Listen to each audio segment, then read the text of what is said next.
તો નમસ્કાર બધાને, જય માતાજી, જય શ્રી રામ. મારું નામ છે જયદીપ, તમે જોઈ રહ્યા છો જયદીપ વ્લોગ્સ. અને હા મિત્રો, ઘણા સમયથી આપણે વ્લોગ નહોતા બનાવતા અને હવે આપણે વ્લોગ બનાવવાનું શરૂ કર્યું છે. આમ તો લગભગ 6 મહિના થઈ ગયા છે કે આપણે વ્લોગ નથી બનાવતા, અને આજે મેં નક્કી કર્યું કે ભાઈ આજની તારીખ છે 4 ઓક્ટોબર, 5 ઓક્ટોબર છે, તો હવેથી આપણે થોડા ઘણા વ્લોગ શૂટ કરીએ.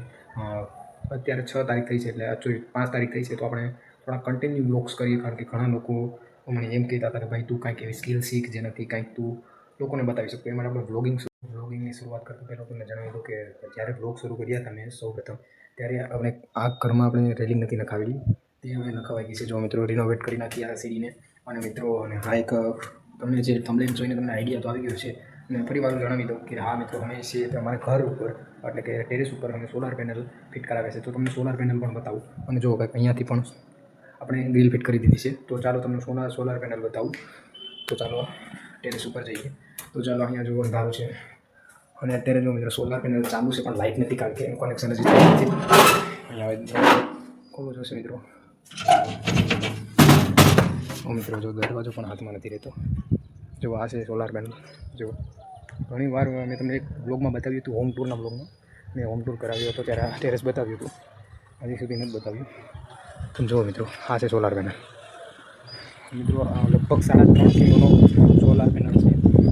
જો અહીંયા આ સિમેન્ટના ડબ્બામાં એ સપોર્ટ છે, અને અહીંયા જો દિવાલ સાથે કનેક્ટ છે, અને એ વાયર જાય છે અહીંયા ઇન્વર્ટરથી પાવર કનેક્શન થશે, અને નીચે મીટરમાં લઈ જવાનું છે. જો મિત્રો, અત્યારે રન હતા, અત્યારે જો મિત્રો રન જ હતા, પણ હવે મિત્રો અત્યારે યુનિટ ઓછા પણ કરે, કારણ કે સૂર્ય હોય તે આ સાઈડ હોય. મિત્રો જો સૂર્ય જ્યારે ઉગતો હોય ને મિત્રો, ત્યારે સારો પાવર મળે છે, સારા યુનિટ સોલાર પેનલ એક્ટિવ થઈ જાય. જો અત્યારે આમાં બધું કનેક્શન છે.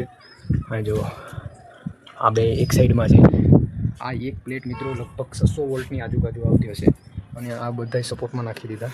જો, અને તમને કંઈક મેં ટેરેસ ઉપર તો બતાવી જ હશે, કારણ કે હું એક વખત હોમ ટૂરનો બ્લોગ કર્યો. અને મિત્રો, આ અત્યારે આપણે જે વિડીયો શૂટ કરીએ છીએ એક નવા મોબાઈલમાંથી કરીએ છીએ, એટલે થોડુંક રિઝલ્ટ સારું આવતું હશે.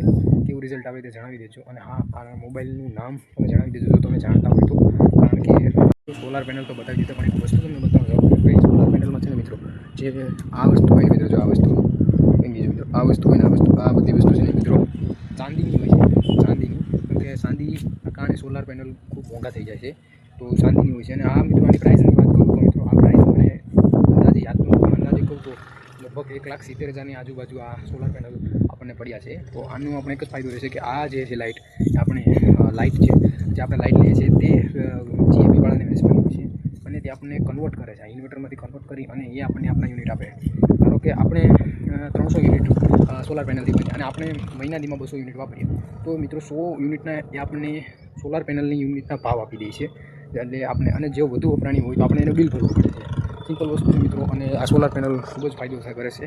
ચોમાસું હોય છે ત્યારે સોલાર પેનલ ઓછું કામ કરે, અને સૂર્ય ઉગે ત્યારે સોલાર પેનલનું દબદબો હોય, બાકી તો સોલાર પેનલ નહીં. અને આની મિત્રો ખાલી મહિના દિવસમાં તમારે સાફ સફાઈ કરવાની હોય, બાકી તો બીજું સોલાર પેનલને કાંઈ થાય નહીં. અને આને કાંઈ પવન આવે તો હજી કાંઈ એવું બધું થાય નહીં, પણ નક્કી ન કરાય આ બધું. તો હવે સપોર્ટમાં જુઓ, ખાલી આ સિમેન્ટના બીબા છે, અને સામે દિવાલ, તો એટલો બધો આપણે કાંઈ પર ભરોસો ન કરી શકાય મિત્રો. તો ચાલો હવે આપણે હું નીચે જઈને તમને બતાવું. અહીંયા તો મિત્રો બસ માત્ર ને માત્ર જો આ જો મારી વાડી જુઓ મિત્રો.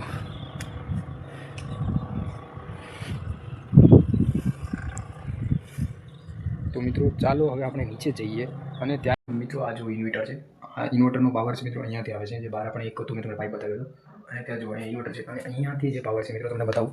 અહીંયાથી જે પાવર છે તો મિત્રો અહીંયા આવ્યો, અને અહીંયાથી છે કનેક્શન ગયો. અહીંયાથી પાવર સીધો કનેક્શન ગયો. અને હા મિત્રો, તો બીજી વસ્તુ કહેવાની એ છે કે મિત્રો, હવેથી હું દરરોજ વ્લોગ નાખવાનો પ્રયત્ન કરીશ. અને મારી કાલે પરીક્ષા છે, તો પણ હું આજે વ્લોગ બનાવું છું.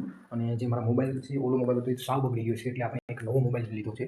કારણ કે એ મોબાઈલમાં મિત્રો પાછલું ઢાંકણું હતું એ સાવ તૂટી ગયું, અને બેટરી હતી તે બગડી ગઈ, જેનાથી ફોન કોઈને આવતા નથી. આપણે ફોન કરીએ છીએ તો માત્ર લાગે છે. તો એ મોબાઈલ પણ હું તમને બતાવીશ. આમ તો કોઈ વાંધો નથી, પણ ખાસ કરીને જે તમે ફોનનો એક મોટો વાંધો છે, તો આપણે એ ફોનને આપણે તે માટે નથી રાખતા. પણ બસ માત્ર યુટ્યુબ અને ઇન્સ્ટાગ્રામ જ ચાલે છે, તો એમાં બેટરી પણ બહુ ઝાઝી ટકતી નથી. તો માટે આપણે આ ફોનનો ઉપયોગ કર્યો, અને એમાં પણ સારું રિઝલ્ટ આવે છે. એ માટે આપણે હવેથી આ મોબાઈલમાં વ્લોગ શૂટ કરીએ એવી આપણે એક પ્રતિશીલ રાખશું કે ભાઈ આ મોબાઈલમાં વિડીયો શૂટ કેવા થાય છે તે નહીં. એ તમે મને કમેન્ટમાં જણાવજો, જેથી હું આ મોબાઈલમાં વિડીયો શૂટ કરું. પહેલાં આપણી પાસે આઈફોન હતો, એમાં પણ એ જ વાંધો હતો કે કેમેરો હતો એ પણ સારો નહોતો. કેમેરો હતો એમ હલતો હતો. અને બીજી વસ્તુ એ હતી કે એ મોબાઈલમાં એક જ સિમ સ્લોટ આવે. આઈફોનનો એક જ વાંધો કે એક જ સિમ સ્લોટ આવે, અને મારે જોઈએ છે 2 સિમ સ્લોટ. અત્યારે એક સિમ સ્લોટ હોય તો હાલીનું, કારણ છે કે અત્યારે 5G નેટ થોડું આવે છે. કારણ કે જે 2 સિમ સ્લોટ એ માટે રાખવો પડશે, કારણ કે ટાવર મારે 5G નેટ ન હોય તો મારે 2 GB નેટ તો જોઈએ, 2 GB હોય તો 2 GB તો જોઈએ, કારણ કે એકમાં 1.5 GB અને એકમાં 1 GB, તો એટલું નેટ તો જોઈએ. એ માટે આપણે 2 સિમ સ્લોટ રાખતા. અત્યારે તો હવે આઈફોન હોય તો ચાલે, પણ અત્યારે 5G નહોતું, એ મોબાઈલ 5G નહોતો, એ માટે આપણે એ મોબાઈલને વેચી નાખ્યો. અને એ મોબાઈલ માત્ર ફક્ત મેં મહિના દિવસ પૂરતી વાપર્યો હતો અને પાછો આપણે આપી દીધો. આઈફોન એક્સેસ હતો, એ આપણને કેમેરાના લીધે આપી દીધો અને એક સિમ સ્લોટના લીધે. આઈફોન બાકી મોબાઈલ સારા આવે છે, પણ જો તમારે 2 સિમ સ્લોટવાળો મોબાઈલ વાપરવો હોય તો તમે આઈફોન અવોઇડ કરજો અને એન્ડ્રોઈડ લેજો. અને બાકી એની સિસ્ટમ છે એ થોડીક ડિફિકલ્ટ હોય છે એન્ડ્રોઈડ કરતાં. જો તમે એન્ડ્રોઈડને ખૂબ સારી રીતે જાણકાર હોય છો તો તમને આઈફોનમાં થોડીક તકલીફ પડે છે. આઈફોનનું એ જ રિવ્યૂ હતું, બાકી બીજું કાંઈ નહોતું. અને હા મિત્રો, ફરી મળીએ એક નવા અનેરા સાથે બ્લોગ સાથે. કાલે મારું પેપર છે તો પણ મેં આજે બ્લોગ બનાવ્યો. મિત્રો, બ્લોગ ગમ્યો તો લાઈક કરજો, શેર કરજો અને સબસ્ક્રાઈબ કરજો. ફરી મળીશું આપણે બીજા નવા વિડીયો સાથે.